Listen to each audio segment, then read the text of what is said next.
nyalakanlah roh dan kegiranganku. Saudara, roh itu kita tahu adalah hidup orang. Ya saudara, hidup saya, hidup saudara itu membutuhkan roh. Ya. Dan roh kita sudah ada roh.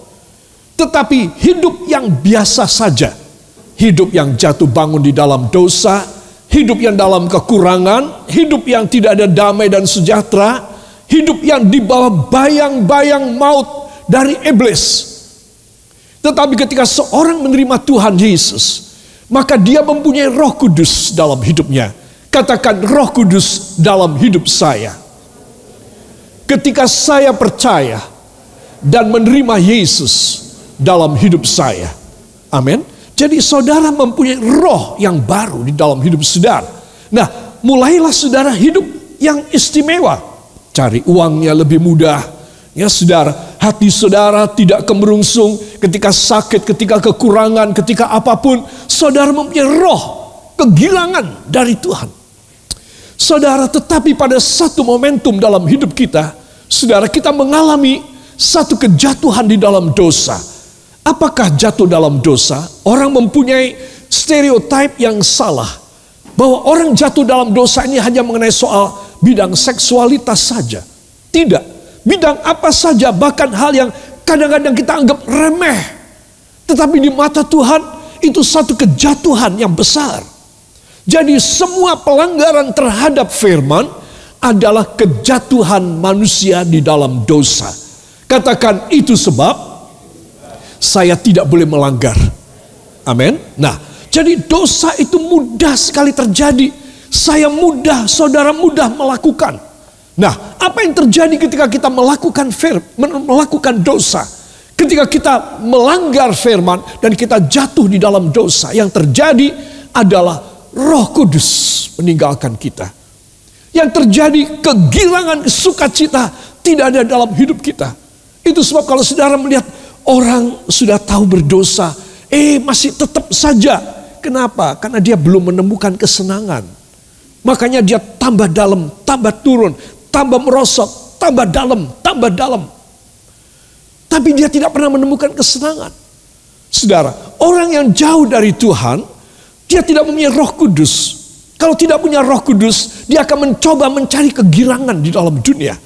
Hobinya, sukacitanya, komunitasnya, kegiatannya, dan semua hal yang dia anggap fun. Dia akan tambah lama, tambah dalam, tambah dalam, tambah dalam. Bisa dia dapat kegirangan, dia tidak bisa dapat. Cuma dia tidak tahu. Atau mungkin dia sudah tahu tapi dia menutup mata. Aku mau coba cari kegirangan di luar Roh Kudus. Saudara, aku sudah tanggung ini jatuhnya. Sekalian yang dalam sekali. Saudara, ini manusia.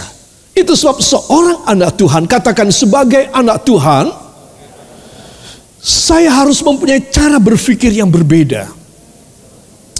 Yaitu pikiran rohani. Sehingga hidup saya selalu ada Roh Kudus dan kegirangan.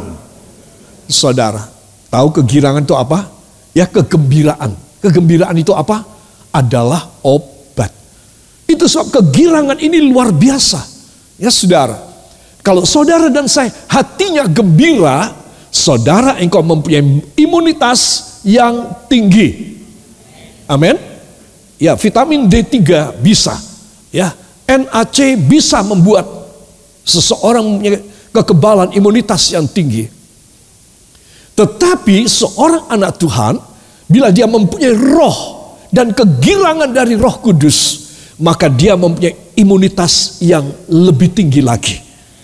Yaitu sebab ini kebenaran firman, ya, dan ilmu pengetahuan sudah membuktikan. Katakan, kegirangan dan Roh Kudus saya sangat perlukan sebagai ganti berkeluh kesah, sakit hati, dendam kesumat, amarah, jengkel, tidak terima.